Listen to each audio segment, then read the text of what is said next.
অসম চাহ জনজাতি ছাত্ৰ সন্থাৰ উদ্যোগত আৰু অসম চাহ জনজাতি মহিলা সমিতিৰ সহযোগত জনাই অকলেণ্ড প্ৰাথমিক বিদ্যালয় খেলপথাৰত দুদিনীয়াকৈ অনুষ্ঠিত হোৱা দ্বিতীয় বাৰ্ষিক কৰম পৰৱ উদযাপন বৃহস্পতিবাৰে সফল সামৰণি পৰে। 10 আৰু 11 ছেপ্টেম্বৰ তাৰিখে দুদিনীয়াকৈ অনুষ্ঠিত হোৱা এই দ্বিতীয় বাৰ্ষিক কৰম পৰৱ উদযাপনত অসম চাহ জনজাতিসকলৰ বিভিন্ন নৃত্য গীত পৰম্পৰা আদি বিভিন্ন প্ৰতিযোগিতা অনুষ্ঠিত কৰাৰ লগতে অন্তিম দিনৰ কাৰ্যসূচীত অঞ্চলত বসবাস কৰা বিভিন্ন জাতি জনগোষ্ঠীৰ সহযোগত বিশাল সাংস্কৃতিক শোভাযাত্ৰা অনুষ্ঠিত কৰা হয়। ইফালে কৰম পৰৱক অসম চৰকাৰে যোৱা বৰ্ষৰ পৰা ৰাজ্যিক বন্ধ হিচাপে ঘোষণা কৰাৰ বাবে চৰকাৰক ধন্যবাদ জ্ঞাপন কৰাৰ লগতে চাহ জনজাতিসকলৰ দৈনিক মজুৰিৰ হাৰ বৃদ্ধি কৰিবলৈ চৰকাৰক এই কৰম পৰৱ উদযাপনস্থলীৰ পৰা দাবী জনাই উদযাপন সমিতিয়ে।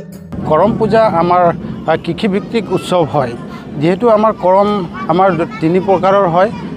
তিনি প্ৰকাৰত আমাৰ এইটো যিটো আমি উদযাপন কৰিছোঁ তাকে ডাল কৰম বুলি কোৱা হয়। এই ডাল কৰমত আমাৰ বিভিন্ন ধৰণৰ কৃষিভিত্তিক যি বুট মাহ হওক মাকৈ এনেকুৱা ধৰণৰ ধান সেইখিনিক লৈ কিনি এটা যাৱা জগা হয়। যাৱা জগোৱা যিসকল কৰ্মতীয়ান বুলি কয় তেখেতলোকে 7জনীয়া 5জনীয়া হয়। কৰ্মতীয়ানসকলে 5 দিনৰ দিন ধাৰ্য্য কৰি এই প্ৰত্যেক দিনাই নিজৰ যাৱাখিনি ইয়াত আনি এই কৰমৰ যিটো কৰমৰ আমাৰ লাই খুঁটা উঠোৱা হয় ঠাইখিনিত আনি যাৱা জগা হয়।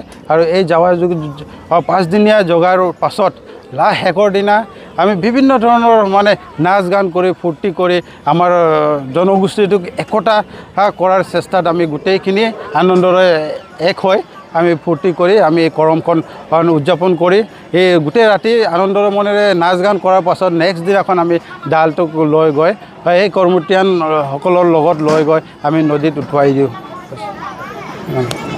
আজি কি কাৰ্যসূচী আপোনালোকৰ? আজি কাৰ্যসূচী আমাৰ মুকলি সভা আছিলে।